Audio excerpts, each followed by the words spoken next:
പ്രിയമുള്ളവരെ, നാം ഇന്ന് ഓർക്കുന്നത് തൊഴിലാളികളുടെ മധ്യസ്ഥനായ വിശുദ്ധ ഔസേപ്പിതാവിനെ കുറിച്ചാണ്.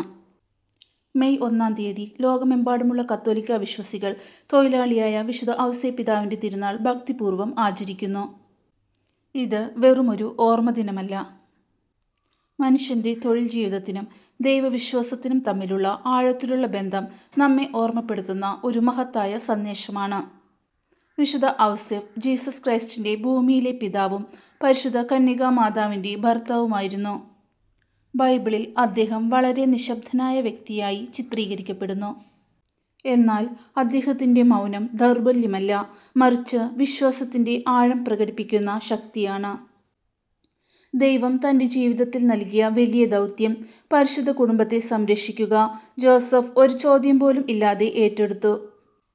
മറിയം ഗർഭിണിയാണെന്ന് അറിഞ്ഞപ്പോൾ പോലും ദൈവദൂതൻ്റെ നിർദ്ദേശം അനുസരിച്ച് അവളെ തൻ്റെ ഭാര്യയായി സ്വീകരിച്ചു. ശേഷം രാജാവായ ഹെറോദേസിൻ്റെ ഭീഷണിയിൽ നിന്ന് രക്ഷപ്പെടാൻ ജോസഫ് തൻ്റെ കുടുംബത്തോടൊപ്പം ഈജിപ്തിലേക്ക് രക്ഷപ്പെടുകയും ചെയ്തു. ഈ സംഭവങ്ങളെല്ലാം നമ്മെ പഠിപ്പിക്കുന്നത് യഥാർത്ഥ വിശ്വാസം പ്രവർത്തനത്തിലൂടെയാണ് പ്രകടമാകുന്നതെന്നാണ്. വിശുദ്ധ ഔസേപ്പ് ഒരു തച്ചൻ ആയിരുന്നു.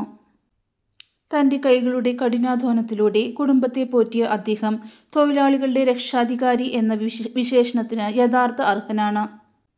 അദ്ദേഹം നമ്മെ പഠിപ്പിക്കുന്നത് ചെറിയ ജോലികൾ പോലും ദൈവത്തിന് വിലപ്പെട്ടതാണ്. പരിശ്രമം ഒരു പ്രാർത്ഥനയാകാം. ജോലി വഴി മനുഷ്യൻ തൻ്റെ ദൗത്യം നിറവേറ്റുന്നു. 1955 പോപ്പ് പയസ് 12 ആണ് ഈ തിരുനാൾ ഔദ്യോഗികമായി പ്രഖ്യാപിച്ചത്.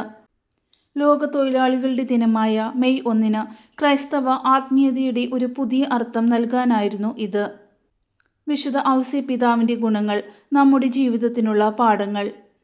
വിനയം, മഹത്വം നേടാതെ ദൈവത്തിൻ്റെ ഇഷ്ടം സ്വീകരിച്ചു. വിശ്വാസം, അനിശ്ചിതത്വങ്ങൾക്കിടയിലും ദൈവത്തിൽ പൂർണ്ണമായും ആശ്രയിച്ചു. ശാന്തത, പ്രശ്നങ്ങൾക്കിടയിലും സമാധാനത്തോടെ ജീവിച്ചു. കഠിനാധ്വാനം, തൻ്റെ കുടുംബത്തിനായി ദിനംപ്രതി പരിശ്രമിച്ചു. ഇന്നത്തെ ലോകത്ത് ജോലി പലർക്കും ഒരു ഭാരമായി തോന്നുമ്പോൾ വിശുദ്ധ ഔസേപ്പ് നമ്മെ ഓർമ്മപ്പെടുത്തുന്നത് ജോലി ദൈവത്തിൻ്റെ അനുഗ്രഹമാണ് എന്ന സത്യമാണ്. പ്രിയ സഹോദരങ്ങളെ, വിശുദ്ധ ഔസേപ്പിൻ്റെ ജീവിതം നമ്മെ ഒരു വലിയ സത്യത്തിലേക്ക് നയിക്കുന്നു. വിശ്വാസവും പരിശ്രമവും കൂടിയാൽ ജീവിതം ദൈവാനുഗ്രഹത്തോടെ നിറയും. നാം ചെയ്യുന്ന ഓരോ ജോലിയും ദൈവത്തിന് സമർപ്പിച്ച് വിശുദ്ധ ഔസേപ്പിൻ്റെ വഴിയിൽ നടക്കാൻ നമുക്ക് ശ്രമിക്കാം. അങ്ങനെ നമ്മുടെ ജീവിതം ഒരു പ്രാർത്ഥനയായി മാറട്ടെ.